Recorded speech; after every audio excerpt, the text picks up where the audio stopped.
Tiba-tiba muncul budaya kekerasan, dikit-dikit bid'ah, dikit-dikit musyrik.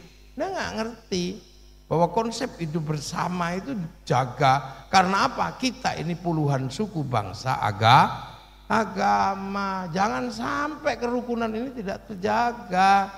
Makanya kalau ada yang bikin nggak rukun, digepui bareng bareng, nggak boleh.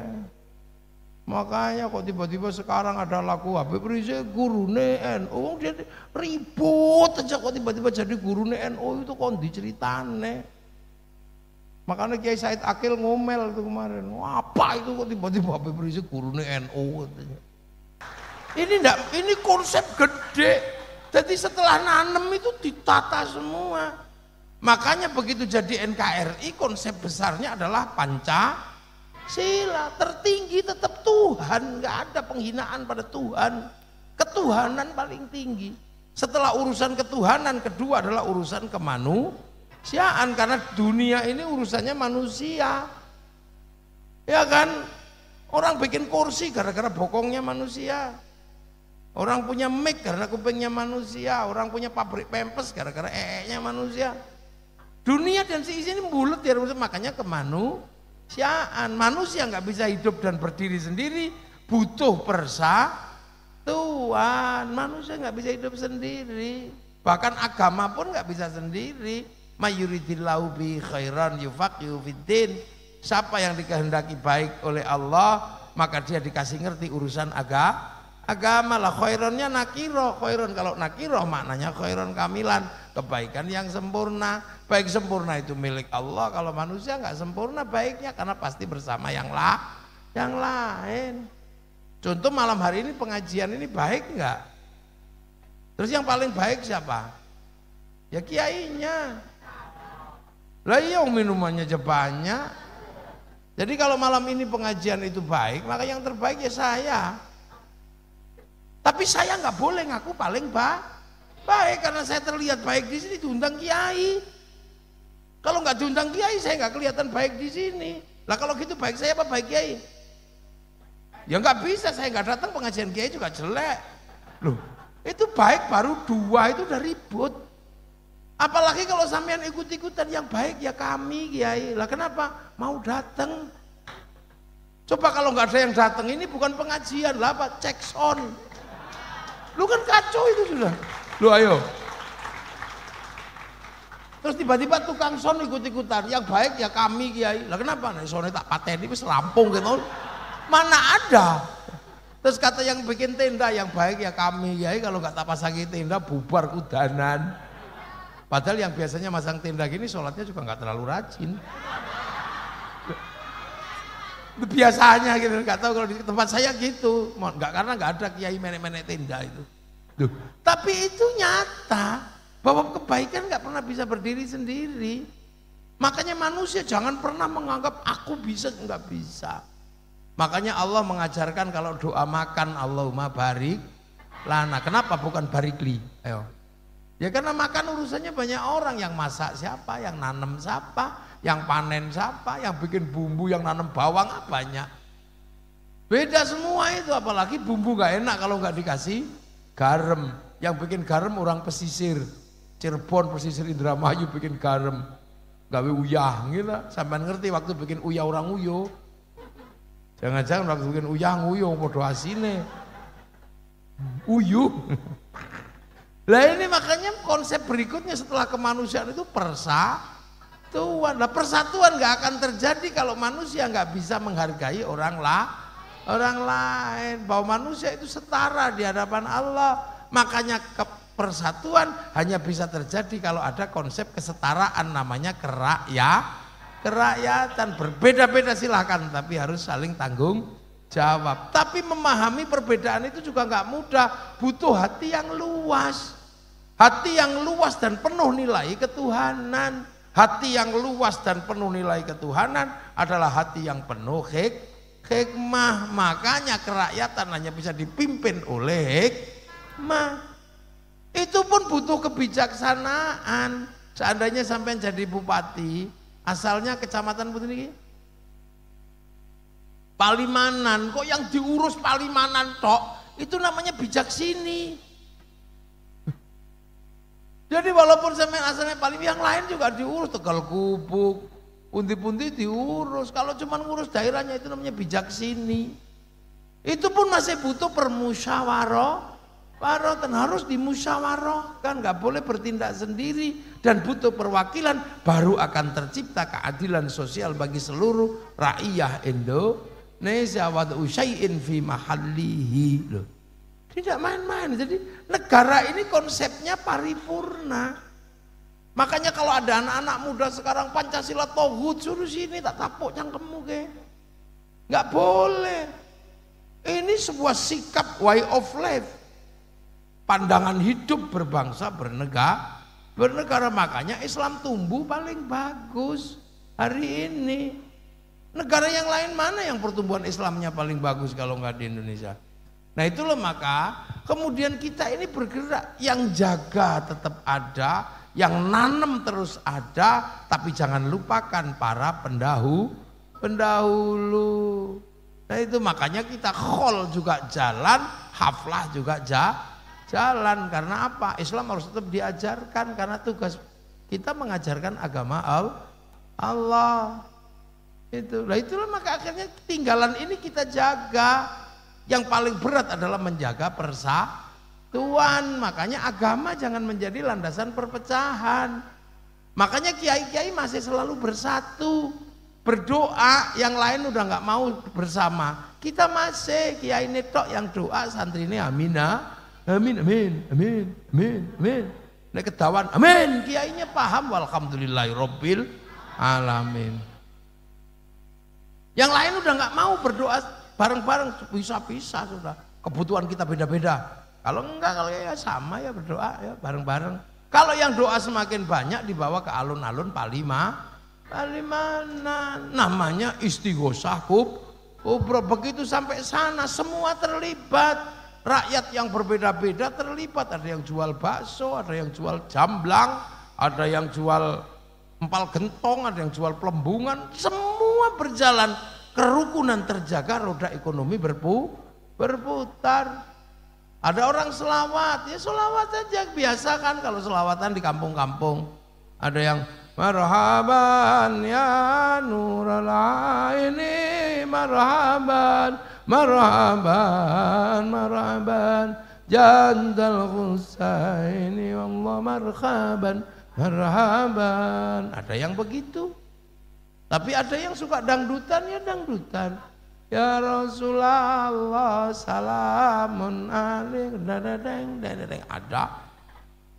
Loh enggak, ada yang model Sunda. Ya Rasulullah salam salamun alaik. Es lilin jadi ada. Coba makanya malam Jumat kita dengerin langgar-langgar suaranya beda.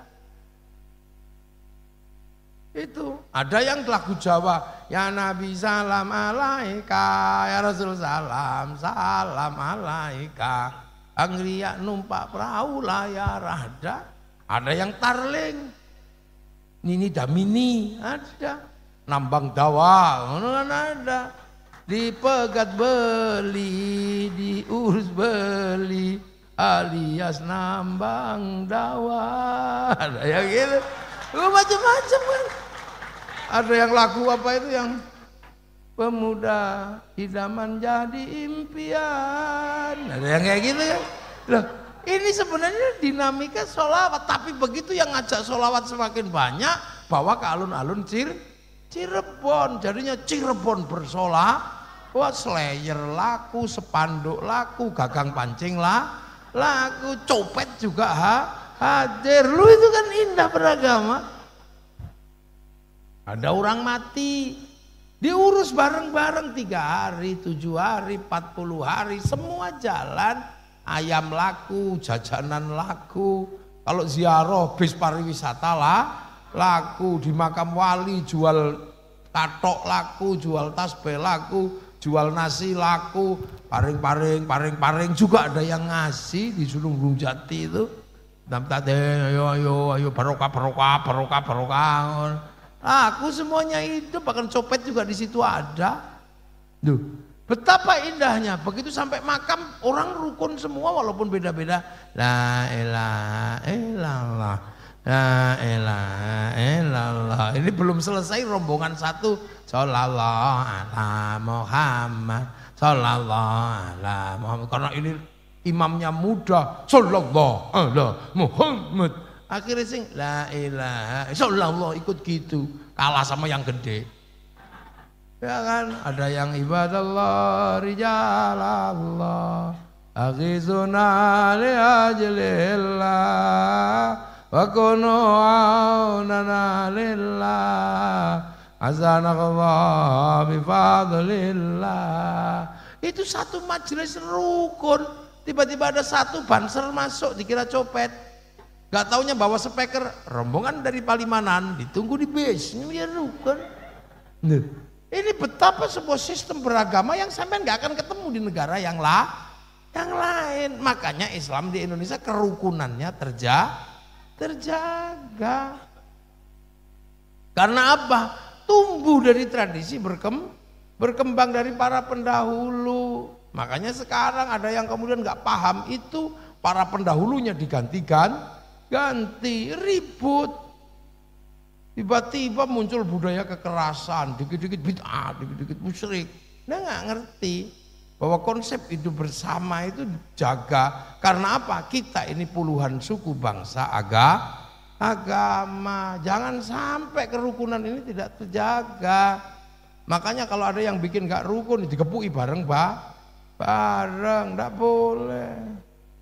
Makanya kok tiba-tiba sekarang ada lagu Habib Rizik gurune NU, dia ribut aja kok tiba-tiba jadi gurune NU, itu kok diceritane. Makanya Kiai Said Akil ngomel itu kemarin, apa itu kok tiba-tiba Habib Rizik gurune NU. Loh itu makanya penting untuk dijaga seperti ini. Makanya beragama itu di dalam tradisi santri, karena agama ini puncak, sudah gak ada yang berani bantah. Karena selalu mengatasnamakan Allah, mengatasnamakan Rasulullah. Kalau sudah qala Allah Ta'ala sampai berani bantah. Makanya kiai-kiai pesantren itu dibagi dua. Ada kiai sakti, ada kiai kurang sakti. Kalau kayak saya ini kiai kurang sakti.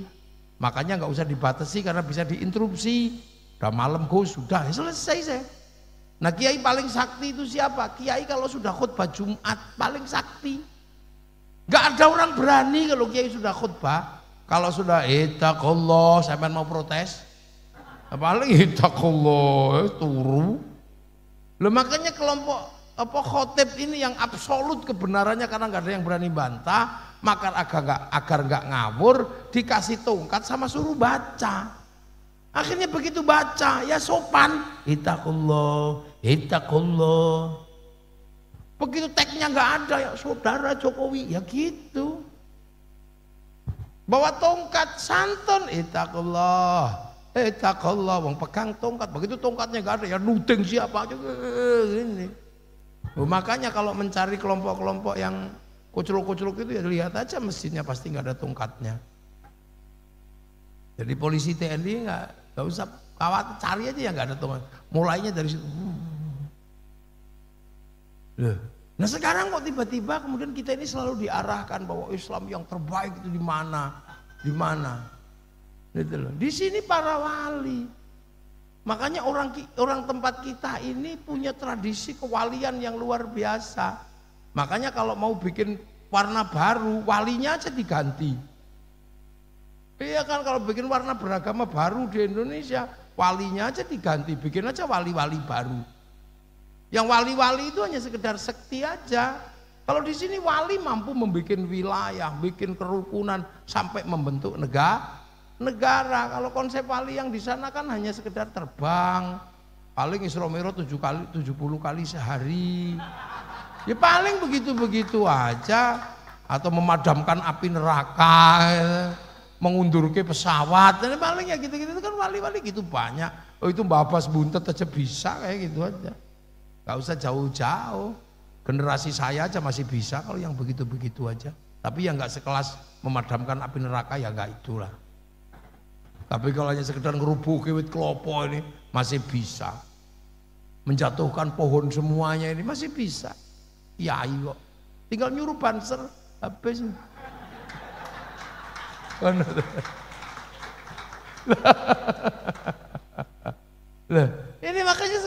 ada, bandul kewalian itu mau digeser. Jadi kita akhirnya lupa bahwa wali-wali kita itu hebat-hebat. Tapi yang kemudian diceritakan itu walinya orang lain. Seolah-olah mereka ini wali paling top. Jadi karena apa? Wali itu menempati tempat khusus. Karena wali-wali itulah yang dulu menyebarkan agama Islam. Dan wali-wali itu hadir di tahun 1400. Kalau yang diceritakan ini kan wali belakangan, wali 1800, ya kalah dulu no. Telat itu sudah, wali yang telat itu wali Kasep. Diceritakan. Nah, itu ini makanya nenek moyang kita ini wali-wali. Nah, yang meneruskan wali itu apa? Ya orang NU, penerus para wali. Makanya NKRI harga mati, karena kalau NKRI-nya rusak, maka manusianya yang mati. Persis dulu, persis apa? Filistin itu negaranya kacau, manusianya mati. Itu kita dulu juga sama, waktu belum punya negara ya dibantai sama penjajah. Tapi kita selesai memenangkan perang karena kita rukun. Sana itu sudah jelas-jelas Gaza itu dibantai habis. Suruh rukun aja nggak bisa. Fatah sama Hamas suruh duduk bareng rukun nggak bisa. Tetap tembakan. Itu makanya kita ini enak rukun kayak gini. Makanya terus apa isu-isu besar yang mengganggu Indonesia pasti diselesaikan sama kiai. Ini bendera tauhid. Paling kita jawab enggak, itu bendera Hizbut Tahrir. Kamu kalau anti ini anti la ilaha illallah. Enggak, wong aku tahlilan ya la ilaha illallah. Aku anti bendera PKI Palu Arit, tapi kalau pergi ke sawah pakai arit, pergi nukang pakai palu. Masih enak kita ini punya negara. Musim corona, kalau nggak ada kiai pusing itu polisi sama tentara, nyuruh orang berhenti sholat Jumat. Untung masih ada kiai, akhirnya kiainya nggak usah Jumatan ya, siap kiai. Kenapa mereka berhenti kalau kiainya menyuruh Jumatan? Ya karena kiainya kalau nggak khutbah siapa yang mau khutbah? Enak gitu, wabah corona kemarin terus kiainya suruh menjelaskan, kiai tolong jelaskan corona. Kiai masih ketemu umatnya setiap hari begini. Jadi ngajari orang dalam sistem edukasi sosial di luar yang formal kita masih jalan. Iya, edukasi publik itu kita masih punya ruang kayak begini puluhan ribu orang. Tadi pagi saya di Purbalingga ribuan orang. Semalam di Cilacap oleh Syekh Mas'ud ribuan orang. Saiki ribuan orang, saya engko ning Palimanan apa ning satu. Terus besok pagi di Jepara. Kita masih punya ngajari orang. Makanya kiai-kiai suruh jelaskan corona, ya dijelaskan para hadirin. Kita ini zaman digital, manusia nggak bisa diatur karena medsos. Mulut manusia sebisa-bisanya bunyi suka-sukanya, tangan manusia punya jempol buka apa saja. Maka dosa manusia ada di mulut dan ada di jempol. Maka dari itu azab Allah turun. Itu dijelasin gitu orang mantruk-mantruk gini, azab Allah turun. Mulut harus pakai masker, tangan harus pakai hand sanitizer. Betul, betul. Padahal kiai ini ngarang. Enak kita ini. Kayak gini, makanya kalau negara butuh apa, ngomong aja sama kiai. Pasti disampaikan ke masyarakat. Musim teroris, kiai semua ngomong teroris. Musim kerukunan, kita semua ngomong kerukunan. Musim habis pilkada, kita juga yang mendamaikan umat. Karena apa? Kerukunan itu penting. Nah itu ada di dalam kerangka pesantren. Makanya pesantren ini proses sosialnya masih jalan. Amma ba'du.